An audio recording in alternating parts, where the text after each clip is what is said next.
Graça e paz, irmãos. Semana passada estava cheio aqui, né? Eu falei, vocês vão ter um choque de realidade na semana que vem, né? É um tratamento de choque. Que nós fizemos a inauguração do espaço, veio os irmãos da igreja do Campos Elísio, mas é assim mesmo, aquela igreja tem 44 anos de história, né? O Fábio está aí, participou desses 44, quantos anos, Fábio? 30 anos. 30 anos é que eu tenho de conversão. É o seu tempo também, né? Inclusive tem uma foto quando a gente era adolescente, né? Jovenzinho lá no encontro em Dayatuba. Muito bem, meus irmãos. Hoje nós vamos começar uma nova série e eu quero compartilhar com você um texto da Palavra de Deus que eu considero assim um dos mais reveladores a respeito da biografia de um homem. Toda vez que a gente vê uma história, uma narrativa, um filme, um documentário a respeito da vida de alguém, seja quem for, um político, um grande empresário, um jornalista, alguém relevante, expressivo na história da humanidade, geralmente nós observamos que as pessoas fazem questão de colocar em evidência as características daquele personagem, de maneira que você não identifica muito as falhas de caráter.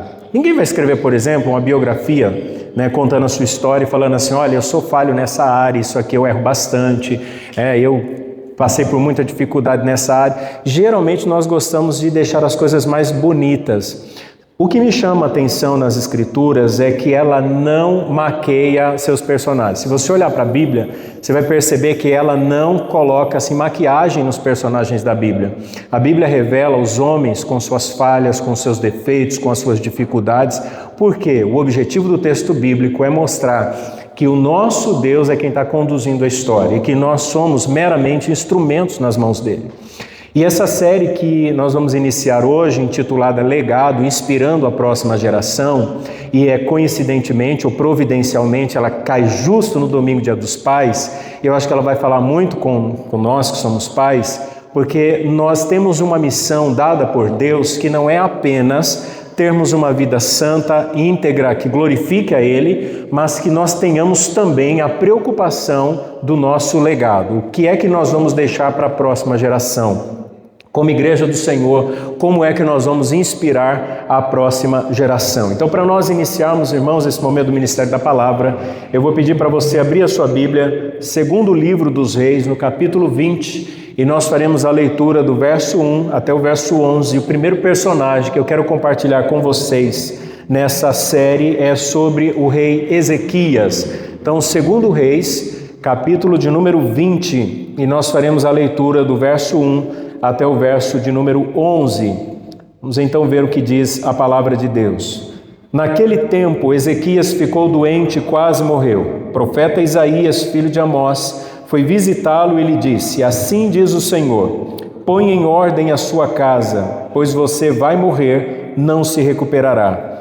Ezequias virou o rosto para a parede e orou ao Senhor. Lembra-te, Senhor, como tenho te servido com fidelidade, com devoção sincera. Tenho feito o que tu aprovas, e Ezequias chorou amargamente. Antes de Isaías deixar o pátio intermediário, a palavra do Senhor veio a ele. Volta e diga a Ezequias, líder do meu povo, assim diz o Senhor, Deus de Davi, seu predecessor. Ouvi sua oração e vi suas lágrimas, eu o curarei. Daqui a 3 dias você subirá ao templo do Senhor. Acrescentarei 15 anos à sua vida. E livrarei você e esta cidade das mãos do rei da Síria. Defenderei esta cidade por causa de mim mesmo e do meu servo Davi. Então disse Isaías, preparem um emplastro de figos. Eles o fizeram e o aplicaram na úlcera e ele se recuperou. Ezequias havia perguntado a Isaías, qual será o sinal de que o Senhor me curará e de que hoje, há 3 dias, subirei ao templo do Senhor? Isaías respondeu, o sinal de que o Senhor vai cumprir o que prometeu é este. Você prefere que a sombra avance ou recue 10 graus na escadaria? Disse Ezequias, como é fácil a sombra avançar 10 graus, prefiro que ela recue 10 graus. Então o profeta Isaías clamou ao Senhor e este fez a sombra recuar os 10 graus que havia descido na escadaria de Acás. Pai, nós estamos diante da Tua presença nessa manhã. Com o nosso coração agradecidos pelo privilégio de prestar culto ao Senhor, de adorar ao Senhor através dessas canções e também através da nossa generosidade. Tudo aquilo que nós temos, tudo aquilo que nós somos pertence ao Senhor. É o Senhor quem cuida de nós, é o Senhor quem dirige as nossas vidas, é o Senhor quem nos inspira, quem nos dá graça e sabedoria para lidarmos com todos os desafios dia após dia. Nosso objetivo, Senhor, nessa manhã é prestar esse culto, honrando e glorificando Teu nome. Então nós pedimos ao Senhor que fale ao nosso coração através da Sua palavra, que por mais que nós nos esforcemos na leitura do texto, nós não temos a capacidade de entender aquilo que só é revelado para nós espiritualmente. Então nós pedimos que o Senhor nos dê essa graça para entender a Sua vontade, pela ação do Teu Espírito Santo. Em nome de Jesus nós oramos. Amém. Meus irmãos, esse texto ele me chama bastante atenção, porque ele vem depois de um contexto em que nós temos a revelação de quem de fato foi o rei Ezequias.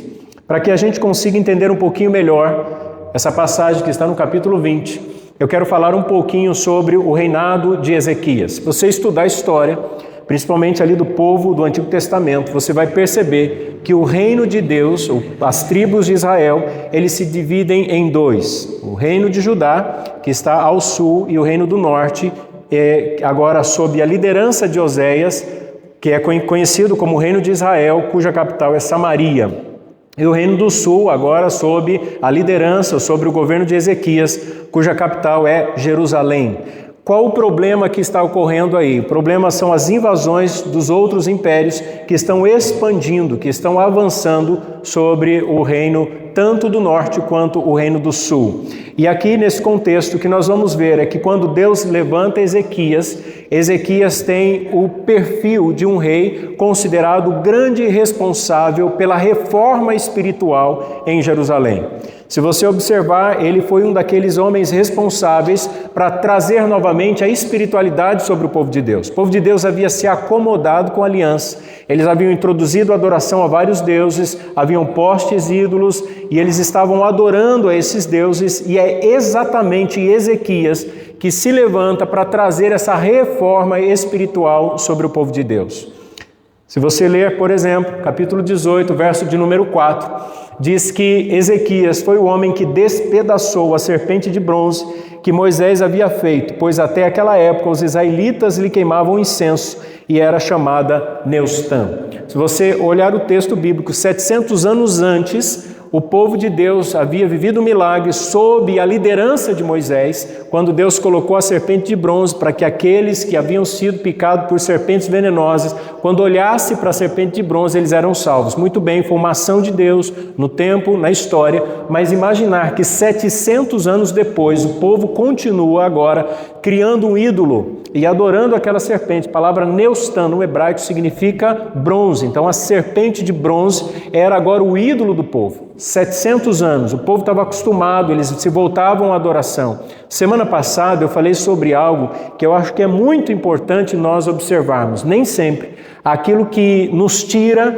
da verdadeira adoração, de uma vida de interação e comunhão com Deus, necessariamente é as coisas errais ou imorais. Às vezes aquilo que é correto, aquilo que é certo e aquilo que é bom também se torna um grande prejuízo para nós, quando nós não sabemos até que limite nós podemos fazer alguma coisa. E eu citei, por exemplo, a questão da Netflix. Eu falei, não há nenhum problema você assistir uma série, você gostar de ver um documentário, você ter uma interação com o seu celular, você gostar do entretenimento. Não há nenhum problema com relação a isso. O problema é quando isso usurpa de você ou rouba o tempo de qualidade que você deveria ter na sua vida espiritual. Então aquilo que havia sido colocado como bênção para o povo de Deus, que era a serpente de bronze, como símbolo da libertação e uma figura, é claro, do próprio Cristo, se torna agora um problema espiritual, porque eles se acomodam e eles começam a adorar aquela serpente. No capítulo 18, ele registra esse momento da reforma espiritual que Ezequias traz sobre o povo de Deus. E ele então, com muita coragem,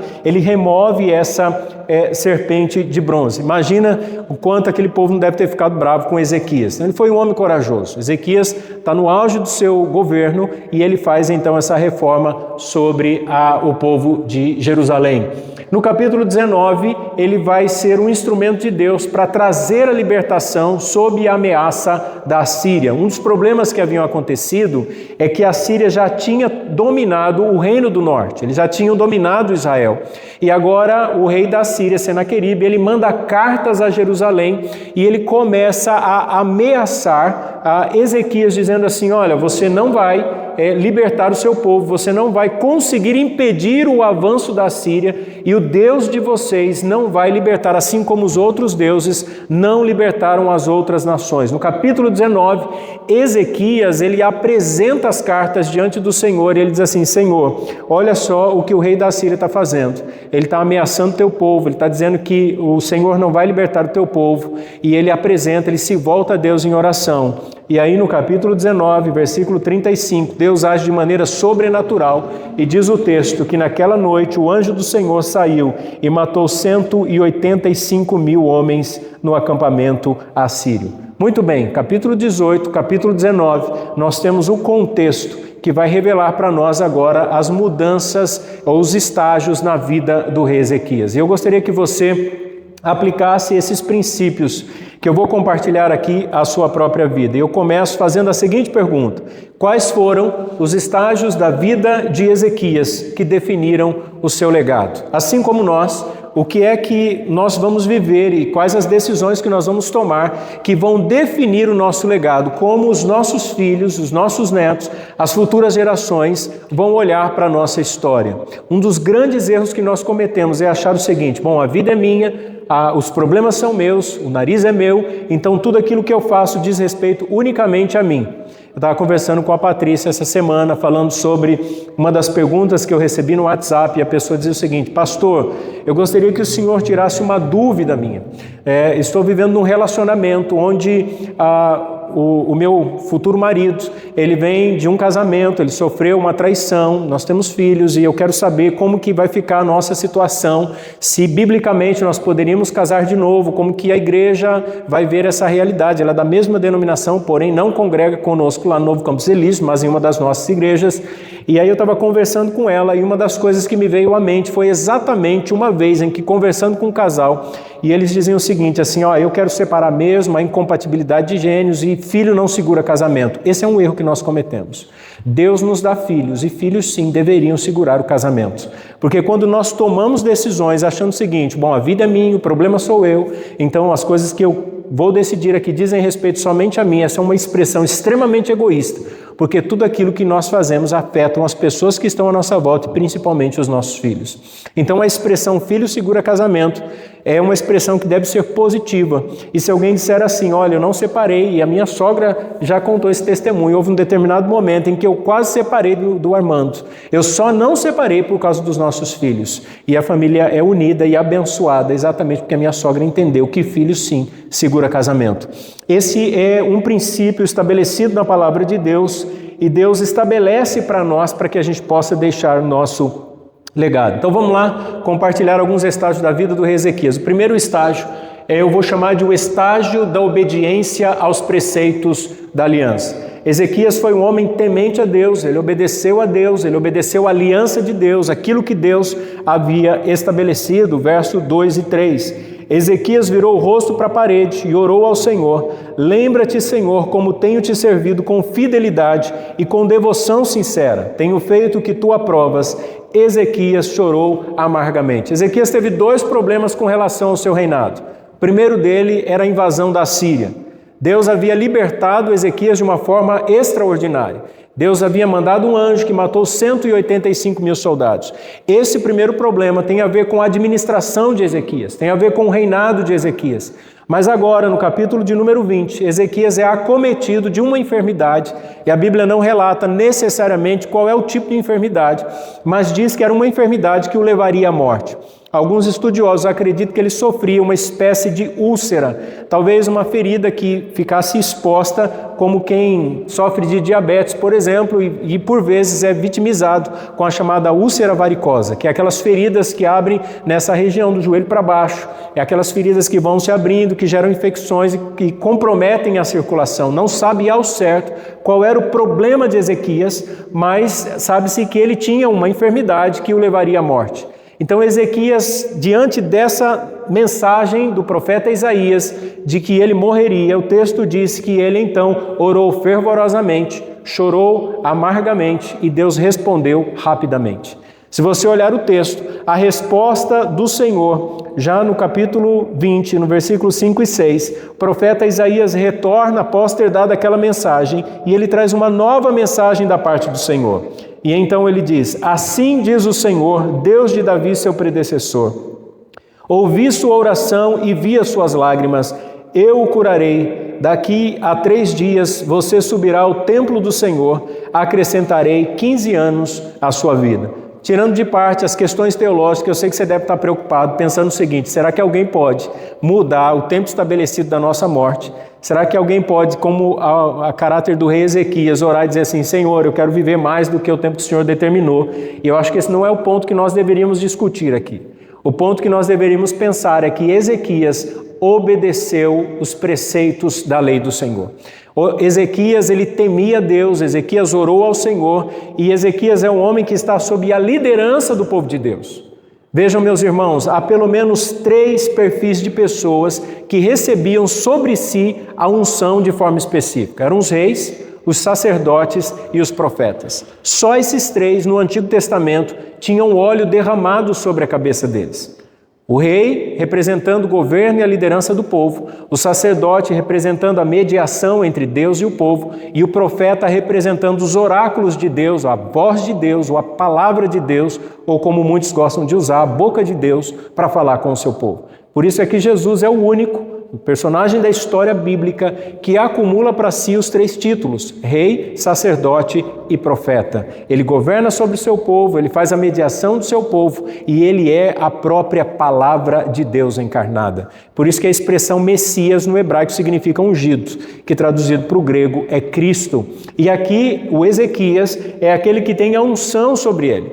E ele é aquele que representa agora a liderança sobre o seu povo. O que é que ele faz? Ele ora a Deus. Ele obedece os princípios da palavra de Deus. Então imagine que a vida do rei Ezequias é como se fosse um W. Ezequias está agora nesse primeiro ponto, ele está lá em cima, e ele agora, nessa senoidal da existência humana, ele vai ter altos e baixos, mas sempre Deus vai revelar que ele está conduzindo a história do rei Ezequias.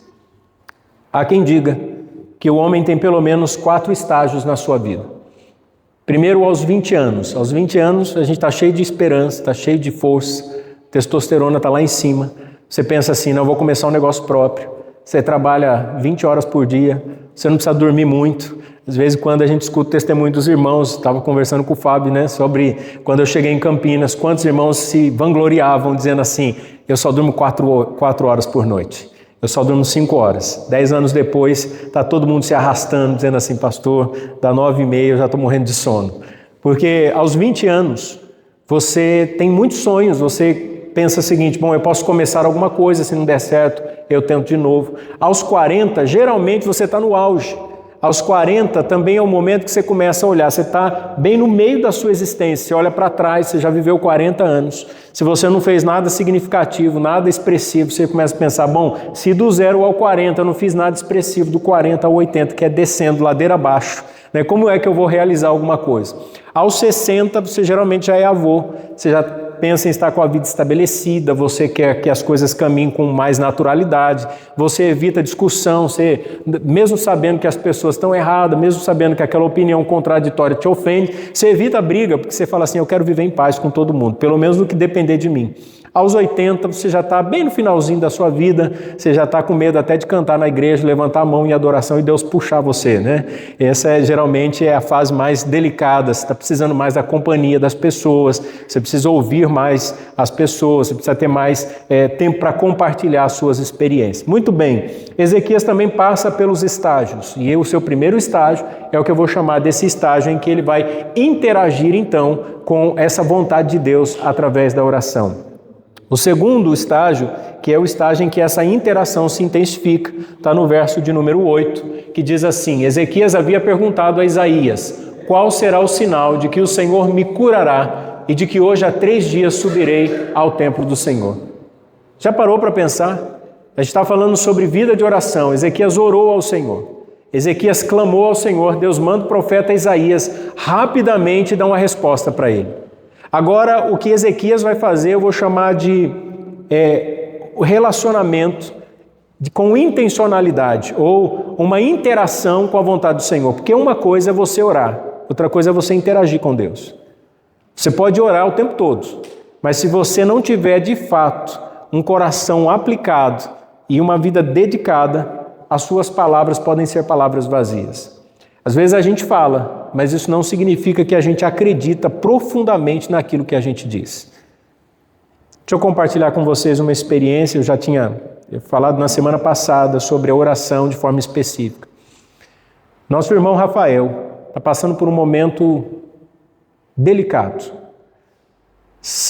Nós estivemos aqui a inauguração no domingo, quando foi na segunda-feira, estava conversando com o irmão Rafael, ele fez o orçamento para corrigir o problema das calhas aqui nesse prédio, e ele me mandou o orçamento, digitou no WhatsApp, e eu falei assim, irmão Rafael, eu gostaria que o senhor tirasse uma foto do talão de pedido, ou que o senhor mandasse em PDF, para que eu possa encaminhar à imobiliária, para que a gente possa oficializar o conserto das calhas. E ele não me respondeu mais. Momentos depois eu recebo a ligação da irmã Cleusa dizendo assim, pastor, irmão Rafael sofreu um infarto, ele começou a sentir muita dor no peito, e ele foi dirigindo até o Hospital Ouro Verde, e ele ficou hospitalizado e ele está entubado. Aí depois ele foi transferido para o Hospital Beneficência Portuguesa, e eu fui visitar o irmão Rafael. Cheguei lá, pedi, não era o momento da visita, falei que era uma visita religiosa. Eles pediram para que esperasse um pouquinho, tinha que ter uma troca de plantão, alguma coisa assim. Fiquei esperando mais ou menos uns 40 minutos, eles autorizaram que eu entrasse. Me preparei, entrei na sala de UTI, e aí o enfermeiro que me atendeu falou, esse daqui é o leito 11, esse aqui é o senhor Rafael. E eu confesso aos irmãos que eu fiquei muito assustado com a cena que eu vi. Porque geralmente a pessoa fica inchada, um tubo na boca, você fica numa situação um tanto delicada. E eu pedi para ele, então, que se eu pudesse pegar na mão do irmão Rafael, e eu orei por ele. E eu disse, Senhor, eu creio, e eu quero orar de uma forma muito específica. Eu peço que o Senhor cure o irmão Rafael. Eu quero ver o irmão Rafael voltar na igreja e tocar violão. O médico tinha dito que era muito difícil ele voltar, e que se ele voltasse, ele ficaria com sérias sequelas. E eu orei, irmãos, e crendo que Deus poderia operar aquele milagre. Eu falei para a irmã Cleusa, falei assim, nós vamos orar. Deus é um Deus que pode curar. E eu creio que se nós orarmos de forma específica, Deus pode fazer esse milagre. E nós podemos ouvir um testemunho de que Deus é o nosso Deus, é um Deus que cura.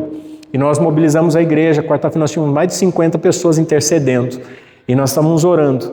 E aí, naquele mesmo dia, às 2h da tarde, eu saí de lá, às 4h, ela foi fazer a visita e ele abriu os olhos. No dia seguinte, o irmão Rafael começa a dar sinais de que está incomodado com aquele tubo, ele já está com um tubo de oxigênio. E aí, no outro dia, o irmão Rafael está sentado tomando sopa. E eu coloquei no grupo de oração o irmão Rafael dizendo assim, em breve estarei de volta. Vai fazer um cateterismo. É isso. Uma coisa é nós orarmos, outra coisa é nós interagirmos com a vontade de Deus. O nível de comunhão do rei Ezequias aqui, irmãos, é tão interessante que ele começa então a perguntar qual o sinal que eu terei de que o Senhor me curará. E aí ele faz um grande desafio. Ele diz assim, eu quero, na verdade, nós temos a resposta aqui no versículo 11 ainda do capítulo 20. Então o profeta Isaías clamou ao Senhor e este fez a sombra recuar os 10 graus que havia descido na escadaria de Acás. É lógico que o relógio que eles usavam era diferente do nosso, era uma espécie de escada em que à medida em que a luz do sol batia projetando a sombra, então fazer agora essa sombra recuar 10 graus, só uma ação soberana. E o rei Ezequias clama a Deus e Deus responde a sua oração. Então, o segundo estágio aqui é da interação com a vontade de Deus. E eu gostaria que você guardasse isso no seu coração. Primeiro, fidelidade aos princípios da palavra de Deus, fidelidade à aliança de Deus. Segundo, interação com a vontade de Deus. Então nós cremos que Deus tem preceitos que precisam ser obedecidos. Não é só o conhecimento, mas é a prática daquilo que eu entendo. Ok, então eu sei que Deus se revela e eu preciso obedecer a sua palavra, eu preciso interagir com a sua palavra. Mas será que tudo aquilo que começa bem, termina bem? Será que basta nós começarmos as coisas fazendo corretamente? E aí, tudo bem, deixa que flui naturalmente, a gente o tempo todo vai dar certo. Será que a gente pode abrir mão daquilo que Deus estabeleceu como exigência nossa, responsabilidade nossa? E eu quero fazer isso compartilhando com vocês uma frase do reverendo Hernandes Dias Lopes, em que ele fala sobre a jornada da vida. Ele diz assim: a jornada da vida cristã não se trata apenas de um bom começo, mas de perseverança até o fim. A questão não é começar bem, a questão é nós permanecermos fiéis ao que Deus estabeleceu.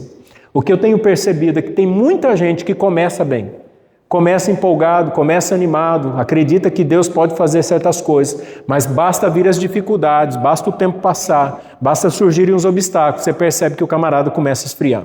Ele já não ora mais, não lê mais tanto a Bíblia, começa a ficar mais focado nos seus objetivos e não tem essa interação com a vontade de Deus. Então não é só começar bem, o grande desafio que nós temos é permanecer fiel, é permanecer obedecendo aos princípios da palavra de Deus. Ezequias está no auge do seu reinado. Ezequias está no auge da sua espiritualidade. Ezequias está no auge do seu testemunho. Imagina os povos quando ficam sabendo. O rei da Síria já estava assustado porque o anjo havia destruído os soldados do seu exército.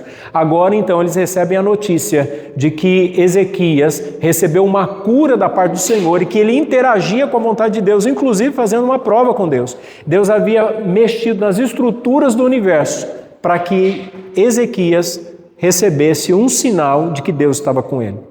Obviamente, Ezequias começa a ser respeitado. Ezequias começa a ser admirado. E dentro desse contexto, um outro império, agora o Império da Babilônia, decide mandar um petit comité, uma pequena comissão, para visitar Ezequias, para saber sobre o seu poderio, para visitar o seu escritório administrativo estratégico, para conversar com as pessoas do seu governo e para saber sobre a capacidade ou a potência militar de Judá. E é nesse momento, irmãos, que acontece algo que eu vou chamar de o estágio do orgulho camuflado no sucesso. Veja o que diz o texto, capítulo 20, verso 15. O profeta perguntou: o que eles viram em seu palácio? Disse Ezequias: viram tudo em meu palácio, não há nada em meu tesouro que eu não tenha lhe mostrado. A Babilônia mandou mensageiros para conhecer o poder de Ezequias. E quando Ezequias começa a mostrar a eles todo o seu poderio, todas as suas realizações, toda a sua riqueza, o que ele está fazendo ali não é glorificando a Deus. O que ele está fazendo ali, na verdade, ele está camuflando o orgulho. É como se ele estivesse dizendo: está vendo como eu sou grande? Está vendo como eu sou poderoso? Está vendo a capacidade que eu tenho? E isso é um sinal para todos nós. Por quê? Porque nós podemos nos acostumar a tal nível com a nossa espiritualidade e a gente pensa assim: bom, comigo nunca vai acontecer nada ruim. Eu nunca vou ter problema, por exemplo, com fidelidade. Eu nunca vou ter problema com questões morais. Eu nunca vou ter problema com a minha família. E nós nos acomodamos. E Ezequias começa a fazer isso e ele vai mostrando seu reino. E a resposta de Deus vem no versículo 17. E Isaías diz o seguinte: um dia, tudo o que se encontra em seu palácio, bem como tudo o que os seus antepassados acumularam até hoje, será levado para a Babilônia, nada restará, diz o Senhor. Se antes Deus dizia assim: Ezequias, eu estou com você. Ezequias, eu mando o anjo para destruir o exército inimigo. Se antes Deus dizia assim: Ezequias, eu curo você. Você quer um sinal, Ezequias? Qual é o sinal que você quer? Você quer que recua a sombra do relógio de Acás? Eu te dou esse sinal. Se Deus está mostrando para Ezequias o tempo todo que ele está junto com ele, que a aliança está estabelecida, agora por causa do orgulho de Ezequias, ele vai colher aquilo que ele plantou. Péssimas sementes geram péssimos resultados. E agora Ezequias vai colher aquilo que ele plantou, dizendo o seguinte, o profeta Isaías: um dia, esse império, a quem você revelou todo o seu poder, a quem você mostrou toda a sua riqueza, esse império vai vir e vai tomar tudo o que você tem, e tudo que não só você, Ezequias, mas todos os seus antepassados acumularam até o dia de hoje. Meus irmãos, que Deus nos dê graça para que a gente consiga preservar aquilo que nós temos construído ao longo do tempo. Que nós não estejamos tão vulneráveis assim, valorizando princípios, preceitos da palavra de Deus, não abrindo mão daquilo que é essencial para a vida cristã, não dizendo o seguinte: não, mas a minha vida já está bem, minha família está bem. Eu vejo um número crescente de pessoas abandonando, por exemplo, a questão do congregar. Depois da pandemia, nós temos tido muita dificuldade com algumas pessoas que entenderam que só pelo menos um domingo no mês é que deveria congregar. Tem gente que só vem no culto da ceia, que acha que a ceia diz respeito entre ele e Deus e não com relação à igreja. Você imagina que a ceia é uma aliança, nós temos com Deus, mas nós temos com os nossos irmãos. Então eu não posso vir só no culto da ceia. Eu preciso ter uma vida com a comunidade. Nós somos parte de um corpo. Ou quando não, nós nos acostumamos ao ponto de entregar os nossos filhos para serem educados ou doutrinados por influencers, por youtubers. Ou como está viralizando o vídeo da adultização dos reality shows, expondo crianças ao mundo erótico, à pornografia, a mentalidade das nossas crianças, essa fragmentação da geração, esse abandono, o descuido que nós como pais, quando você olha, por exemplo, no contexto hebraico, o pai ele tinha um papel extremamente importante na família. Era o pai que ensinava a história do seu povo, a religião do seu povo, era o pai que estabelecia a sua própria profissão.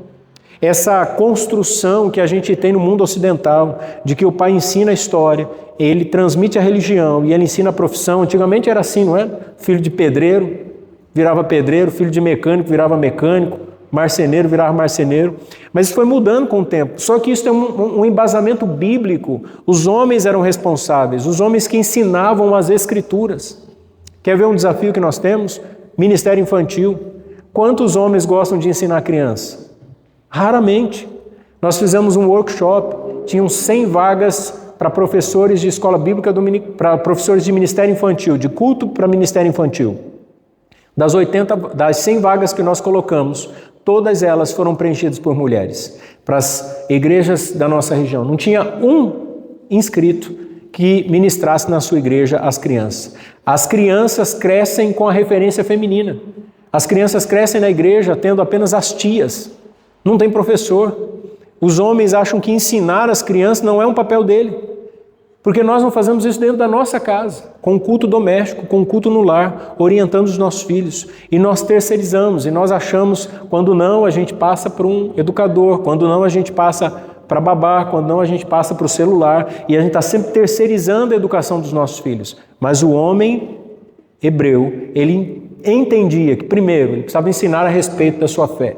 Ele passava isso para os seus filhos. Segundo, ele ensinava a profissão. Terceiro, ele ensinava a história do seu próprio povo. Eram os homens que faziam isso. Eu sei que você já deve ter ouvido a expressão assim, fulano, por exemplo, a Melissa está grávida, mas a Melissa não está gerando a Clarinha. Quem está gerando a Clarinha é o Hudson. Ela está gestando a Clarinha. A Melissa, biblicamente, ela é a gestante. Mas quem é o gerador aqui é o pai. Se você olhar a linhagem nas escrituras, diz assim, fulano gerou ciclano, que gerou beltrano, que gerou... São os pais que geravam. Porque isso tem a ver com geração, isso tem a ver com transmissão de valores. Então, o que nós vamos aprender aqui é que agora Ezequias, ele comete um grande erro, que eu vou chamar de o estágio da indiferença geracional. Veja o verso de número 18. Quando o profeta Isaías diz assim para ele, alguns dos seus próprios descendentes serão levados, e eles se tornarão eunucos no palácio do rei da Babilônia. Nada restará, diz o Senhor. Sabe qual é a palavra do profeta? Ele está dizendo assim, Ezequias, sua geração vai acabar. Seus descendentes serão levados daqui. A Babilônia não só vai levar os homens do seu reinado, como eles vão castrar os homens do seu reinado. O que isso significava, além de uma grande humilhação, transformados em eunuco? Está dizendo o seguinte, vai cessar a sua linhagem. Você não vai ter mais filhos. Você não vai ver os filhos dos filhos. Então toda a história sua vai se findar aqui. E isso aqui, irmãos, é algo muito interessante, porque Ezequias ele se ensoberbece tanto, ele se orgulha tanto, que isso parece não provocar um impacto nele. É como se Ezequias estivesse vivendo no nosso tempo, um tempo extremamente egoísta como o nosso, onde cada um tem sua redoma, cada um vive o seu próprio mundo. E aí Ezequias não está preocupado com isso, porque a resposta, verso 19, diz assim, respondeu Ezequias ao profeta, boa é a palavra do Senhor que anunciaste, pois ele entendeu que durante a sua vida haveria paz e segurança. Bom, se você fosse terapeuta, você ia perguntar, peraí Ezequias, acho que você não entendeu. Não é possível que você diga que é boa essa palavra do Senhor. Você está dizendo que a sua geração vai ser terminada aqui, que vão levar tudo do seu reino, que os filhos dos seus filhos, eles não saberão mais sobre as grandezas de Deus, que eles serão transformados em eunucos e eles vão ser subservientes ao império da Babilônia. E sabe o que é que Ezequias está dizendo? Ezequias está dizendo assim, que se lixe, o problema é deles. O importante é que isso não vai acontecer no meu tempo. Por isso que o texto claramente diz assim, pois ele entendeu que durante a sua vida haveria paz e segurança. Então Ezequias está rompendo com a sua geração. Quando nós olhamos o que está acontecendo no mundo, a maneira como os nossos filhos estão sendo doutrinados, e a gente diz assim, não tem problema. A questão é a seguinte, o importante é que eu esteja bem. Bom, eu tendo dinheiro, eu estou tranquilo, eu tendo estabilidade, problema dos outros. Só que nós esquecemos o mundo que nós vamos deixar para os nossos filhos. Nós temos responsabilidade como igreja, nós temos responsabilidade como pais, nós temos responsabilidade como conhecedores do Evangelho. E Ezequias aqui, ele então está tendo uma indiferença geracional. É por isso que o tema dessa série é legado, inspirando a próxima geração. Existem coisas que nos marcam. Existem certos momentos que fortalecem a nossa vida exatamente pela referência que nós recebemos dos nossos pais. Eu me recordo quando eu era garoto, sofria de crise asmática e rotineiramente ia para o hospital. E uma das vezes, o meu pai trabalhando à noite, ele entrava às 6 da noite, saía às 6 da madrugada. Então ele passava a noite toda trabalhando na empresa. E eu lembro que naquela época eu estava com uma crise muito forte, falta de ar, e não tinha aparelho de nebulização como nós temos hoje. Precisava ir no hospital, tinha um cilindro de oxigênio e você era socorrido no hospital. E eu me recordo claramente a minha mãe do lado da cama, eu com muita falta de ar, e a minha mãe dizendo o seguinte, fica calmo, tenta respirar, o seu pai vai chegar, assim que seu pai chegar ele leva você no hospital. Meu pai saiu 6 horas da manhã da empresa, trabalhando a noite inteira, de forma braçal, cansado. E eu lembro daquele homem forte, hoje meu pai tem 83 anos. E eu lembro quando meu pai chegou, ele pegou uma bicicleta chamada Barra Forte. Alguns aqui devem lembrar dessa bicicleta. Meu pai pegou a bicicleta, ela tinha um banco, o cilindro da bicicleta tinha 2 molas, e conforme meu pai pedalava, ele me colocou na garupa da bicicleta, eu segurei no selim, e eu olhava aquela costa larga, aquela costa forte, e o meu pai ia pedalando, e quando ele ia fazendo os movimentos, a mola do selim fazia assim, nhec, nhec, nhec. Aquilo ficou tão vívido na minha mente, porque eu olhava para as costas do meu pai, e eu pensava assim, é o meu herói. O meu pai que tinha trabalhado a noite inteira, não tinha dormido. Ele chegou, me colocou na bicicleta e me levou para o hospital. O que meu pai me ensinou naquele dia? Que há valores que não podem ser negociados. O meu pai, mesmo estando cansado, o meu pai entendeu que eu era prioridade para ele naquele momento. Meu pai não foi dormir dizendo assim, não, por que não chamou ambulância? Alguém pode socorrer ele, eu estou cansado agora. Mas o meu pai exerceu um papel fundamental. Quando nós exercemos o nosso papel, nós influenciamos a próxima geração. Os nossos filhos precisam olhar para nós e ver em nós o exercício da piedade conforme as Escrituras. Quando a Bíblia diz assim, ensina o menino no caminho em que deve andar, e quando ele for velho, não se desviará dele. Bom, primeiro, isso é um princípio. Não significa que todos os filhos seguirão necessariamente o exemplo do pai. Mas segundo, você precisa observar que não é para ensinar o caminho, mas é para ensinar no caminho. Não é para você apontar o que seu filho tem que fazer, mas você tem que fazer para que ele se espelhe em você. Os filhos só aprendem a orar quando os pais estão orando. Os filhos só aprendem a amar as Escrituras quando eles veem que seus pais amam as Escrituras. O problema que nós temos com a nossa geração mais jovem, com os adolescentes, com as crianças, com os jovens mesmo, não é porque eles são rebeldes, mas é porque os seus pais se omitiram o seu papel. Você quer ver uma grande responsabilidade que nós temos com relação ao batismo? Às vezes, porque nós somos credo batista, a gente pensa assim, bom, nosso batismo não é por pertencimento, tá ok, então nosso filho batiza quando quiser, quando achar que deve, mas na verdade nós deveríamos cobrar e incentivar os nossos filhos ao batismo. Nós deveríamos estabelecer, você sabe que seu filho precisa de escola, mas você nunca diz para o seu filho assim, você vai para a escola se você quiser. Se eu disser isso para minha filha de 15 anos, é capaz ela falar assim, glória a Deus, né? Porque nossa, está uma fase tão difícil, acho que eu vou ficar aqui em casa mesmo, maratonando na Netflix. Mas eu sei que ela precisa. E eu digo assim, não, você tem que ir para a escola. Então, quando a gente fala sobre ordenanças bíblicas, a gente tem que agir dessa forma. E eu sempre digo isso, não é preferível, mas a ideia de que algumas pessoas dizem assim, não, mas se batizar e depois desviar é pior. Claro que não. Muito pior alguém que nunca foi.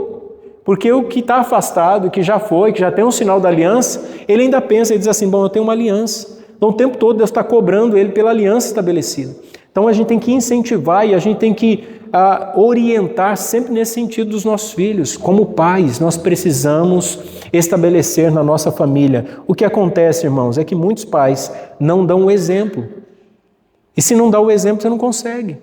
Se não dá o exemplo, você não pode dizer para o seu filho assim, você precisa batizar, você precisa ir para a igreja, você precisa ser firme nos caminhos do Senhor, porque é capaz do filho olhar, né, e falar assim, mas pai, mãe, vocês não são. Então nós precisamos sempre orientar os nossos filhos à luz da palavra de Deus. Quinto e último lugar, para você achar que está acabando, o quinto estágio, do legado desprezado pelo seu sucessor. Eu acho que um dos grandes erros que Ezequias cometeu foi exatamente de não ter ouvido o que o profeta Isaías falou da parte do Senhor. A palavra de Deus para Ezequias foi, coloque em ordem a tua casa. Obviamente ele não está falando do prédio, não está falando do palácio, ele não está falando só da vida de Ezequias, mas ele está falando sobre a sua geração. E ele está dizendo assim, coloque em ordem a tua geração, porque certamente morrerá. Ele teve 15 anos a mais, mas ele morreu. São 15 anos, mas não é eternidade. Independente do tempo que você vai viver, uma hora você vai morrer. Então é o legado, e a palavra de Deus vamos colocar em ordem a nossa casa, porque certamente a gente vai morrer.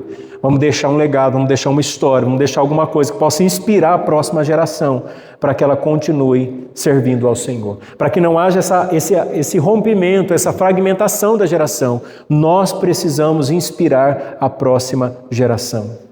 Vejam, provavelmente, se você faz as contas, você vai ver que Ezequias, ele recebe 15 anos a mais de vida. E aqui ele está no seu terceiro ano, nesse período em que ele recebe dos 15, ainda faltam 12, porque Manassés tinha 12 anos de idade quando Ezequias morreu, e Manassés começa a reinar com 12 anos. Então se faz a conta, se ele recebeu 15 anos a mais, Manassés nasceu no terceiro ano do crédito que Deus havia dado para Ezequias. Então ele teve ali 12 anos para instruir Manassés. Ele teve 12 anos para inspirar Manassés. Ele teve 12 anos para ensinar Manassés, olha o que eu vivi, olha o que Deus fez. Olha só, eu produzi a reforma em Jerusalém, você precisa dar continuidade. E o que é que acontece, irmãos? O verso de número 1 e 2 do capítulo 21 diz assim, Manassés tinha 12 anos de idade quando começou a reinar e reinou 55 anos em Jerusalém. Ele fez o que o Senhor reprova, imitando as práticas detestáveis das nações que o Senhor havia expulsado de diante dos israelitas. Parece que Manassés, aquele filho rebelde, diz assim, eu vou fazer tudo ao contrário do que meu pai fez. Se o meu pai foi um homem que produziu a reforma, se ele removeu tudo, inclusive a serpente de bronze, então eu vou trazer tudo de novo. E o texto diz que ele consultava espíritos, adivinhadores, que ele adorou vários deuses, que inclusive ofereceu seus próprios filhos em sacrifício. Tudo o que ele podia fazer para provocar a ira de Deus, ele fez. Foi um dos piores reis de Israel. Filho de um rei que, quando você começa a ler no capítulo 18, quando fala sobre Ezequias, diz que nem antes dele, nem depois dele, houve um rei que foi tão certeiro na reforma espiritual sobre a nação.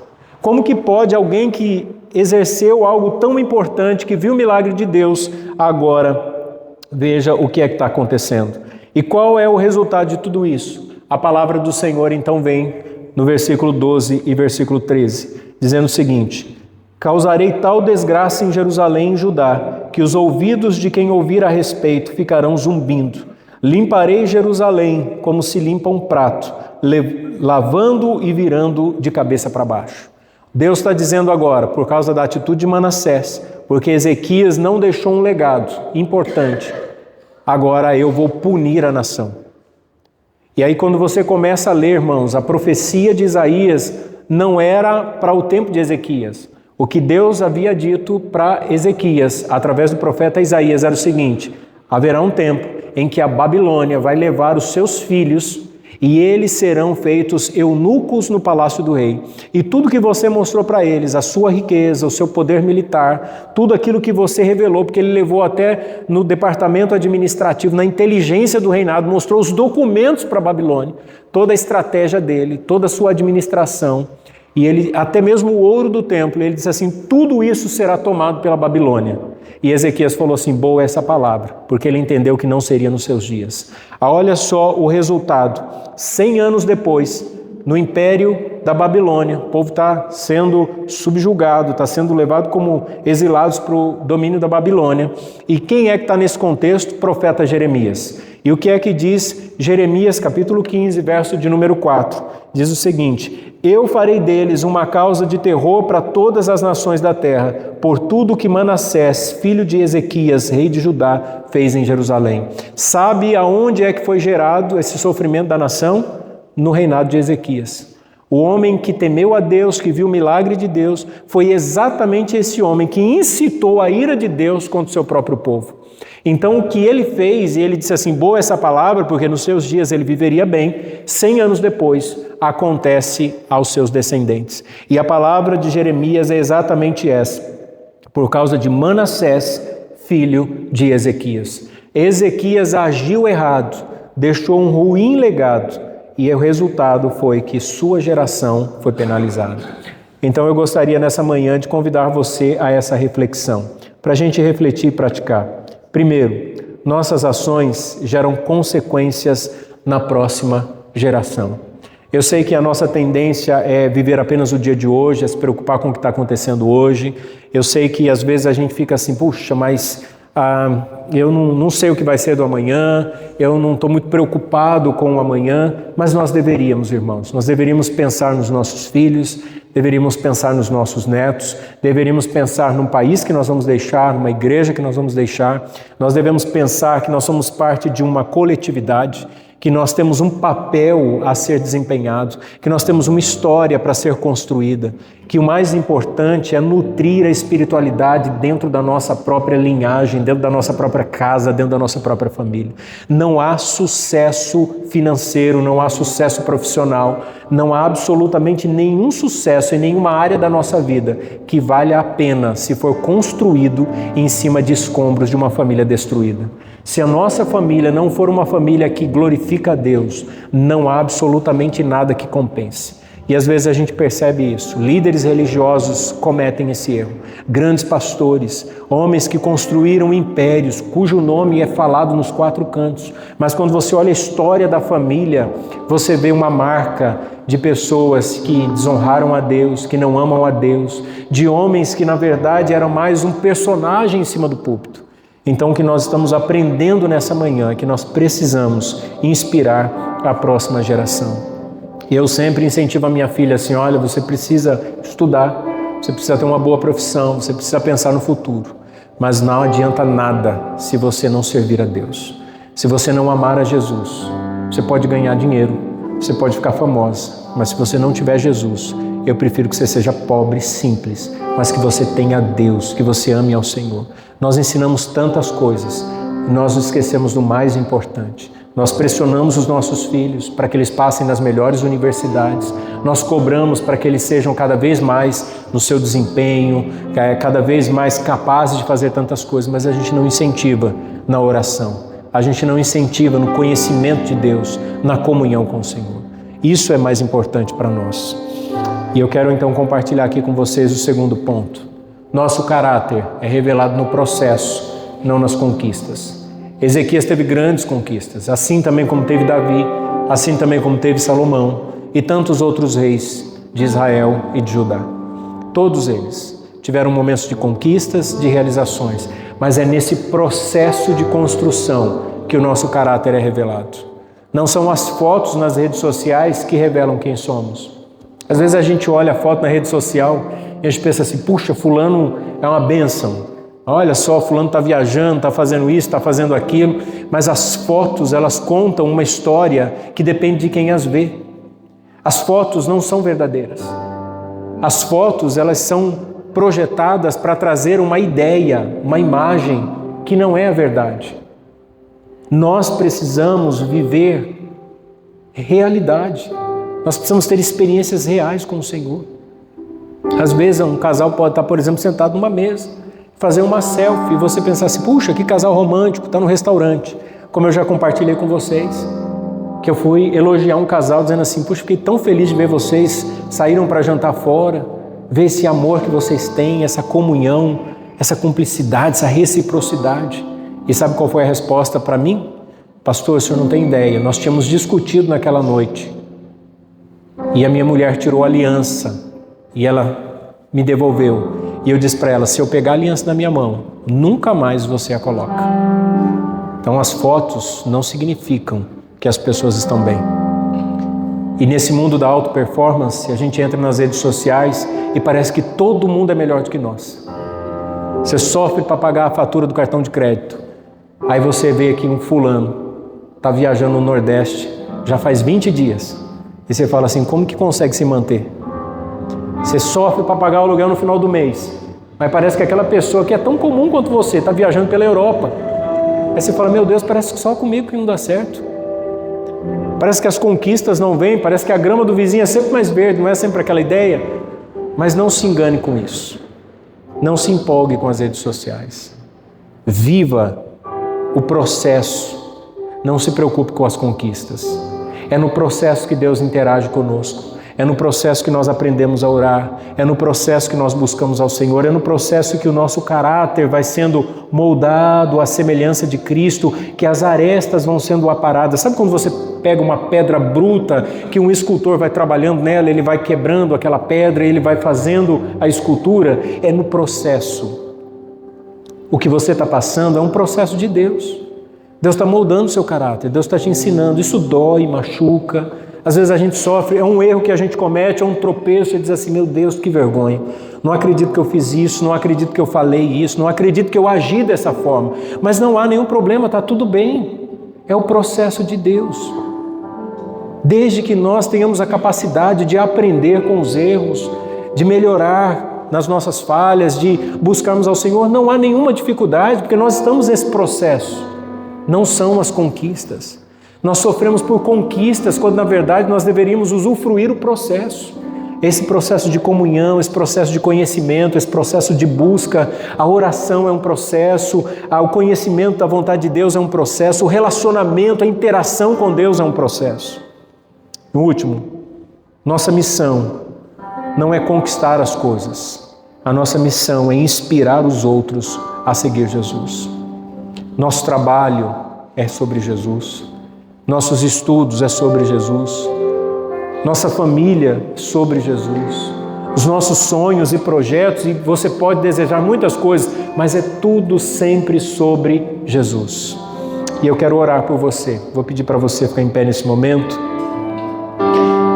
Vou convidar você e eu quero orar para que Deus te inspire, para que Deus te motive, para que o Senhor te capacite, para que você possa viver o propósito dele na sua vida, para que você possa usufruir de cada oportunidade que ele te dá, mas sempre mantendo os olhos na eternidade e focando o seu legado, o que você vai construir ao longo dos anos, o que você vai fazer, vai inspirar a próxima geração. Pai, nós estamos, Senhor, diante da Tua presença nessa manhã.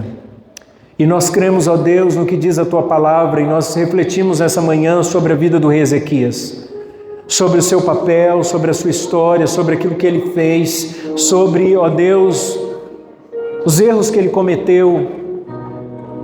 E nós somos impactados por essa mensagem, porque nós sabemos que nós podemos acertar em várias áreas da nossa vida, mas nós não podemos errar, Senhor, no que diz respeito a transmitir o amor do Senhor, a transmitir a palavra do Senhor, a aliança do Senhor à próxima geração.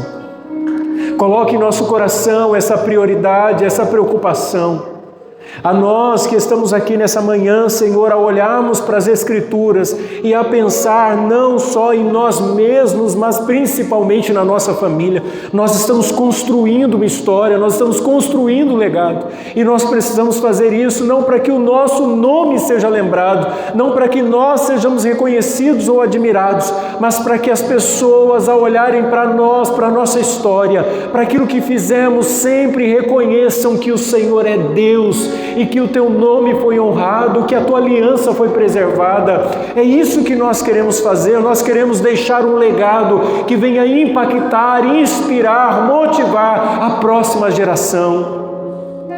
Nós não queremos viver para nós mesmos. Nós não queremos ficar preocupados apenas com o dia de hoje, com a nossa vida, com o nosso conforto, com a nossa estética, com a nossa estabilidade. Não, nós queremos nos doar, nós queremos viver a missão, nós queremos inspirar as pessoas, nós queremos ser instrumentos do Senhor, nós queremos viver a missão, essa missionalidade que há em nós, como teu povo, como o povo da aliança. É isso que nós queremos, Senhor. Usa a nossa vida. Usa-nos como igreja do Senhor, que sejamos esse instrumento e que quando nós partirmos, quando esse dia chegar, que nós tenhamos colocado a nossa casa em ordem, para que quando aquele dia que o Senhor nos chamar e nós apresentarmos as nossas obras diante de Ti, o nosso legado seja um legado que inspire a próxima geração, para que no culto fúnebre as pessoas possam olhar para nós ali no caixão e dizer assim: aí está um homem, uma mulher que serviu a Deus, que honrou o nome do Senhor, que deixou um testemunho que glorifica a Deus, para que as pessoas possam, ó Deus, seguir pelo nosso testemunho, inspiradas a Te amar. É isso que nós queremos. Não é construir um império de bens materiais, não é construir um nome que seja admirado pelos seus feitos, mas é construir uma história que glorifique ao Senhor. É construir, ó Deus, um legado que honre e dignifique o Teu nome. Por isso nós oramos e pedimos que essa série seja uma bênção para nós, em nome de Jesus.